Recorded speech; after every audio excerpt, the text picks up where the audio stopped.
Good day. This is Black and White Cast Iron ASMR Comics. Lone Wolf and Cub. I'm going to be looking at Lone Wolf and Cub comics from First Publishing. They were published obviously in Japan before they came to North America in 1987. And I'm up in my tree fort today. My cat was down there whining, so against better judgment, I carried her up the ladder and she's up here, so we'll see how well that goes. Alright, so Lone Wolf and Cub by Kazuo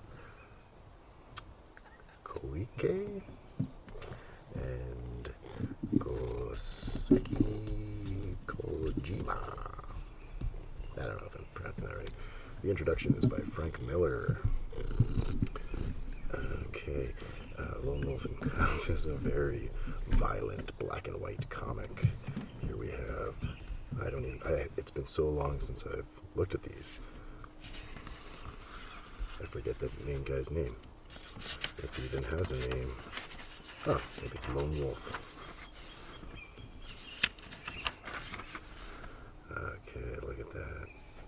First page, The Assassin's Road. Back in the black and white comics, and especially at this time, this pattern in the background, I forget what they called it, tones, something like that. It was a big sticker, and you'd draw your original art, and then you'd put the sticker over top and cut out what you wanted to be shaded, and peel the rest off for a startling effect. So I believe he is a samurai without a master anymore, maybe like Yosaji Yojimbo, but he's got a baby and his weapon cart. And he remembers. Yeah, I like that pattern in the back. Father and son watch and remember.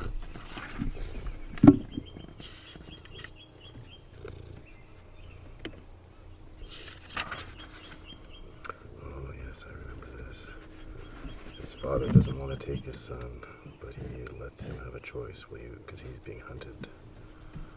And it will be a violent road. So does the son go for the samurai sword or the ball? It's up to him.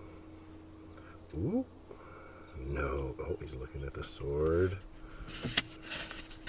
What's his name? Degoro? Maybe Degoro. Choose Degoro.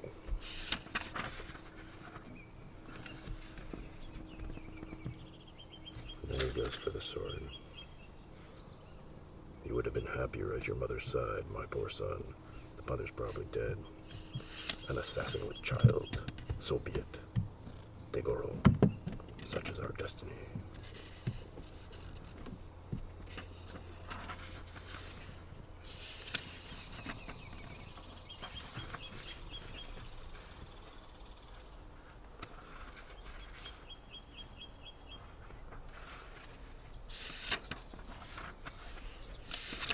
This is issue 1. They're quite thick. And bear a bit of blood here on the cover. I like those feet. It's good. Feet can be hard to draw. Okay, so that's number 1.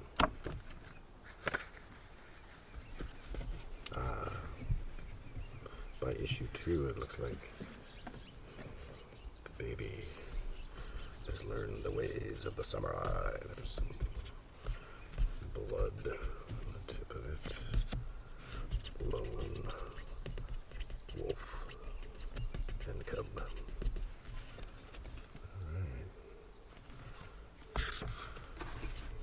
Alright. Oh, like, looks like last time I read this, I was outside, it's a bug. No-see-um. Pitiful Osu? I don't know what that is. Looks like she's got some tofu.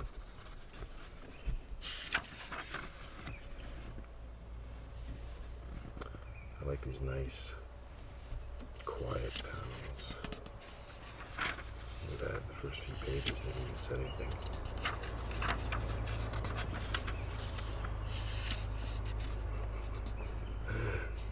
Oh man. So this is probably back in, samurai time, feudal Japan, but I always get a crazy kick out of the haircuts. You know, he wasn't just bald baby on the top. That was the style. And look, it looks like he's got sideburns.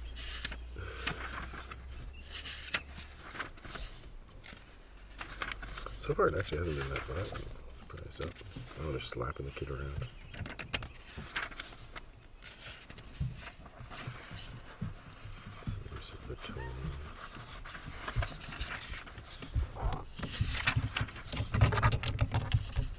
Maybe that's kind of gruesome. Kitty. Real one.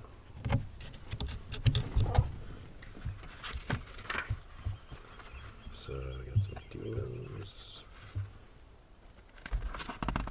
Oh, look, we got some commercials. Yeah, mostly this is a reprint, just the story. It's all pointillism. Is that pointillism? I don't know if they would have done that with the toner sheets. I think they're called toner sheets. Oh, I like the food. What's that? That's deep fried. That's something on a stick, probably tempura. Oh, and they got some sandals. And they're like, got the wood raised up blocks, so when they're picking the rice, they don't get wood feet. Oh, they're rice sticks.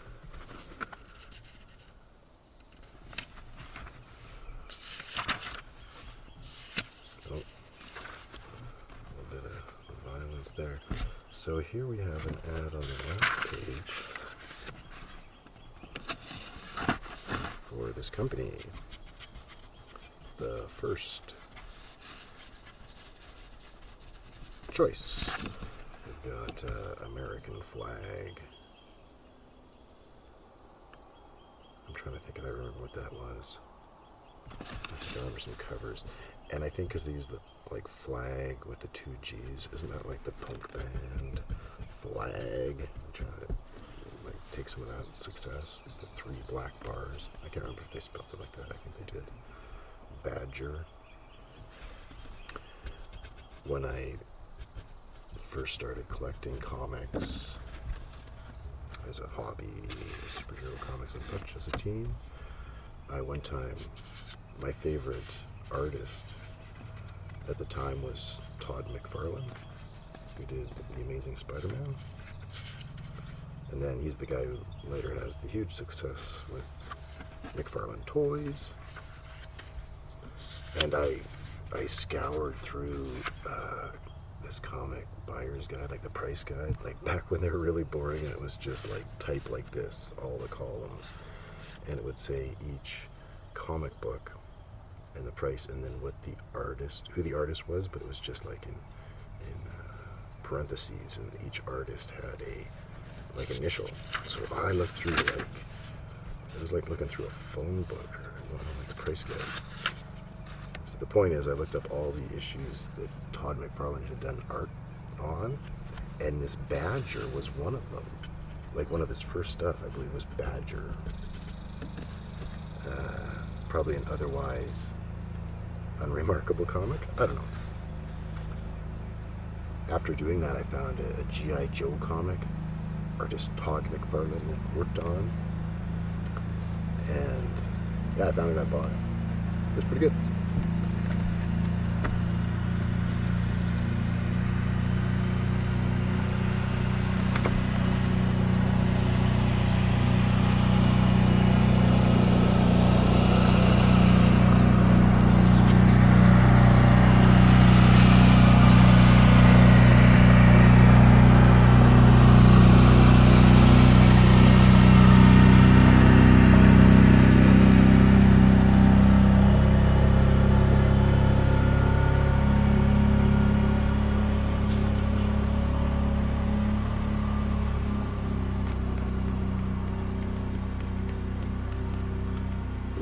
Wolf and Cub. Some violent noise to drive by. Number 3. Oh, he's impaling that priest, maybe monk.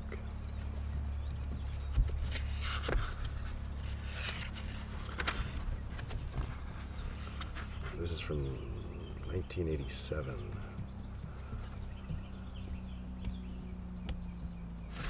So, back in black and white comics. There, any comics. But that's like an ink wash. So that's not like the dots. They paint that and they can reproduce that.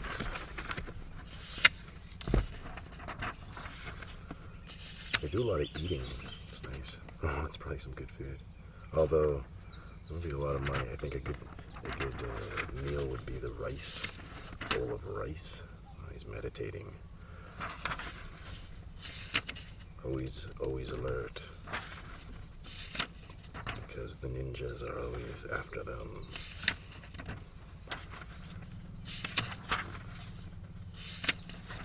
And when there's temples, he always goes and fights. Now he goes and prays. Leaves some money. There's the Buddha.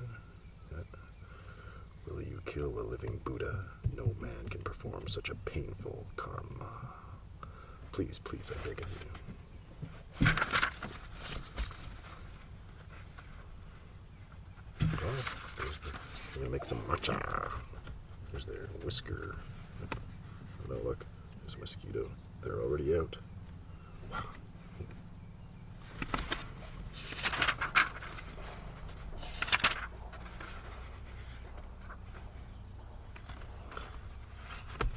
No ads in this one.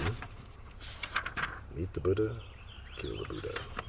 Oh, there's some violence. Alright, so that's issue number 3. This is a blue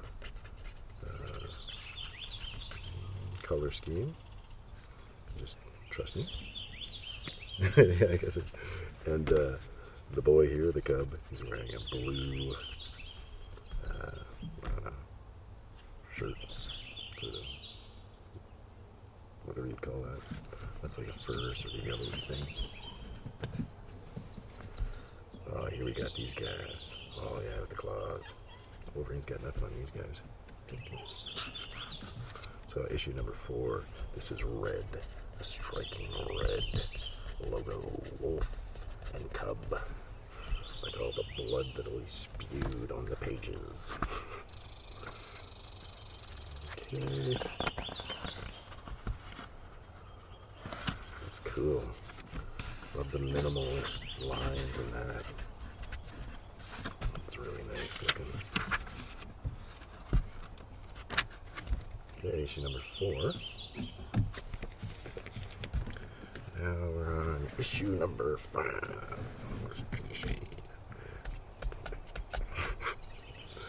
Lone Wolf and Cub, number 5.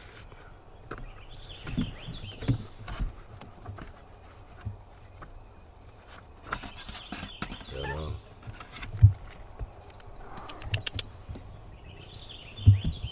Issue 5. Oh no. Just like that. Oh, what is that? It didn't look so bad when there was no blood all over it. Yeah, so she dies.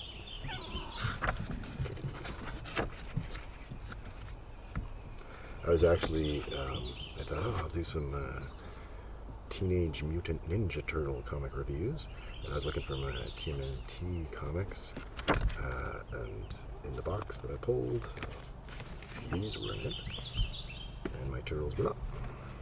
I don't know how many of these they made. I have 8. I'm sure they go on. Wait a second. Okay, I forgot to mention. Are these all? That looks like it's a Frank Miller cover. FM.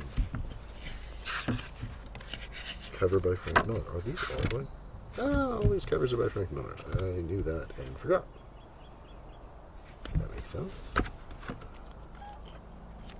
Can't believe I didn't see that. Alright, so number 7,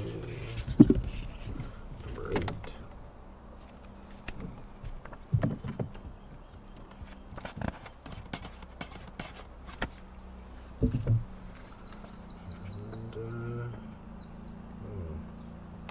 Yeah, one last thing about Lone Wolf and Cub.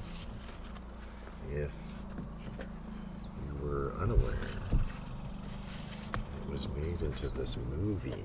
There were 2 of these movies. Shogun Assassin. This is the officially authorized widescreen collector's edition. Digitally restored and reconstructed. Because it's actually made from 2 movies.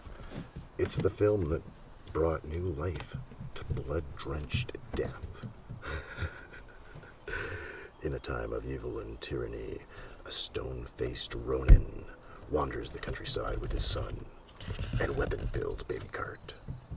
Hunted by the merciless minions of evil Shogun. Once a noble samurai, he now is the most feared assassin in Japan, known only as Lone Wolf. I like the warning down here. It says, warning, contains violence, nudity, and extremely hypertensive villains. Extremely hypertensive villains. I think that's, you know what that means? It means, oh man, they gush blood like a fire hydrant. He like chops off their heads and then it's like it's a really good movie. Starring the legendary, I don't know how to read these, Tomisaburo Wakayama.